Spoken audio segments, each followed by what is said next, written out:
আমার নাম মোহাম্মদ পারভেজ হোসেন। আমার বাড়ি ফরিদপুর ভাঙা থানা। আমার মেয়ের পেটে টিউমার হয়েছে, এই জন্য আসছে। এই বাচ্চাটার যে বললাম, এই বাচ্চাটার বয়স 1 মাস 1 মাস 25 দিন, নিয়ার অ্যাবাউট 2 মান্থস। এটা প্রথমত ফুলা নিয়ে আসে, পেট ফুলা নিয়ে আসে। এটা আমার কাছে আসে এবং আমি প্রথমত ওর বিভিন্ন ধরনের পরীক্ষা, সিবিসি, বোন ম্যারো পর্যন্ত করছি। আমি করেছি, বোন ম্যারো করছি, বোন ম্যারো নর্মাল আছে এবং সিটি স্ক্যান, আলট্রাসোনোগ্রাম করে দেখলাম যে এর একটা germ cell tumour, that is বাংলায় কথা বলে যে অন্ডকোষের একটা টিউমার। এই কথাটা, অন্ডকোষের একটা টিউমার।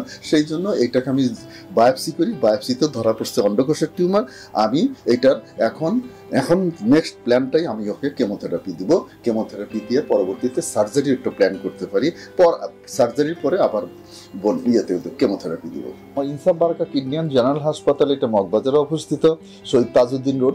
এইখানে শিশুদের এই সমস্ত সমস্যা নিয়ে যদি আসে, তারা আসবেন, অবশ্যই আসবেন। এখানে স্পেসিফিকভাবে বিশেষজ্ঞ ডাক্তার আছেন এই সমস্যার জন্য, তারা আসতে পারেন। এতে কোনো দ্বিধাদ্বন্দ্ব নাই এবং এটা অহরহ আমাদের এখানে এটা চিকিৎসা হচ্ছে।